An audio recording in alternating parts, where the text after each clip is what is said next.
Ron and Ellen Dearinger, back with our study in Psalms and continuing our study in Psalm 19. This would be part 2.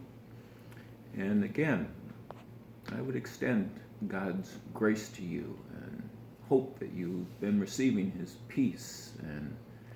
And I do thank God. We thank God for you, those of you who are watching, listening. And we do make mention of you in our prayers, as Paul said in some of his greetings, that's what he did.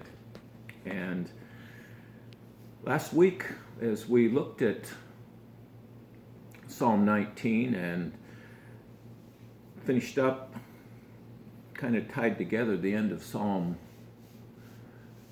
24, it was, we got this picture of God, and it's an accurate portrayal of him.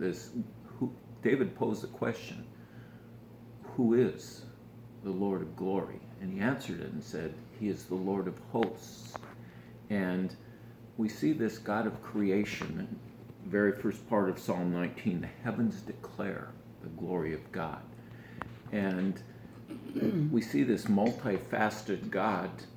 And then we come down to in verses 7 and 8 of Psalm 19, and there's a statement that is made there that David makes, that the law of the Lord, this we need to keep in mind when we refer to the law of the Lord, God's law, it's the same God, the God of all creation, the God of glory, the Lord of hosts, our soon coming King.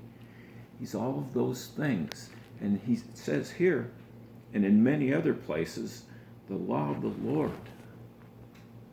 is perfect, converting the soul. It doesn't use those words specifically, but God has made it very clear throughout, and especially in the Psalms, about how much he values his word and how much he wants us to value his word.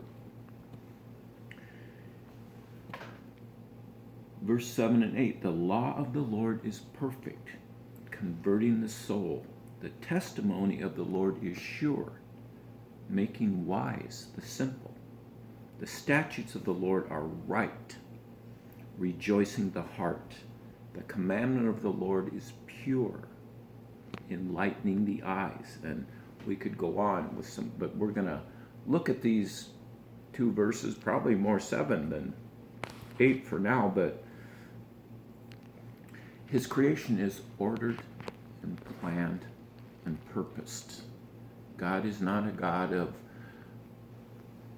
do things on the fly or off the cuff or any of those things. He's very, very, this is how I'm doing things. And I'm not saying I have an inside track and I understand and I can talk for God and understand how he thinks and all, but what he's revealed, I do know in his word. And as his creation is planned and ordered, he wants his people to live a life that is planned and ordered. And how we do that, how we can do that, is by doing what it says here. Considering that the law of the Lord is indeed perfect. And how do we live a life of morality? How do we live a life that pleases God? We live in a fallen world. Man's attempts on his own to do good, to be good, eventually fail, and usually miserably. Even this wonderful experiment in human history, the United States of America, is in the process of failing. Why?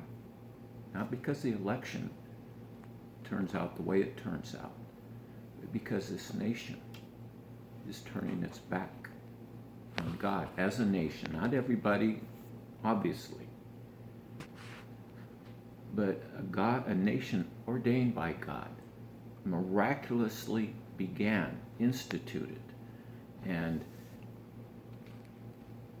laid out on godly principles from the law of the Lord, and it is wandering. It has lost its roots. It's lost sight of who she's supposed to be. And it's because this country has abandoned, as a nation, the law of the Lord. It's hard for me to say what everybody likes to say, and God bless America. I wish you would. But a more accurate plea would be, God have mercy on America, as we've turned our back on God as a nation. In fact, he's outlawed from many, or not most, public situations and settings. But back to the word here that we're talking about. So how do we live this life with God's blessing? How do we walk this walk? Well, in David's time, God laid it out for them. It was in the first 5 books of the Old Testament. It was called the Torah, the law. Genesis, Exodus, Leviticus, Numbers, Deuteronomy. Those 5 books laid out how God, at that time, wanted his people to live. And it was basically, the foundation was the 10 Commandments. There was a lot of stuff added to that and things that he wanted them to do that he doesn't require of us. In our time, it's not a lot different, because the law of the Lord hasn't changed and it hasn't passed away. Jesus himself said, not one dotting of the I or one crossing of the T will pass away. So how do we bring that into this new covenant of grace and mercy? It's God's expression of his grace and mercy. In David's time was the law, whether we understand that or they understood that. It's a foundation. God was looking for people after his heart then who would be obedient, and he's looking for those kind of people now in our day. When we accept that free gift of Jesus Christ, he's still looking for people who will walk that out step by step, day by day, in obedience to him, not to gain his favor or to earn salvation. We know that we can't do that. But because of what he's done, out of a grateful heart and out of knowing that he's wiser than we are, and his ways are the ways that we should follow. And we are blessed when we do this. We recognize the need. As Christians, we realize that his law speaks to us directly, and we don't have to just look at the New Testament. As we're studying Psalms, we see that in Psalm 119, verses 9 through 11. The writer poses a question: how can a young man cleanse his way? And then he answers, by taking heed according to your word. With my whole heart I have sought you. Oh, let me not wander from your commandment. And here's a key to all of this. Your word I have hidden in my heart, that I might not sin against you. And we could go look at Psalm 1, and maybe we'll do that next week. Maybe that's where we'll pick up, because Psalm 1 talks about a man whose delight is in the law of the Lord, and in his law he meditates day and night. So we're going to quit there. There's a lot more that I could say right now. I'm kind of getting a little getting wound up and into it.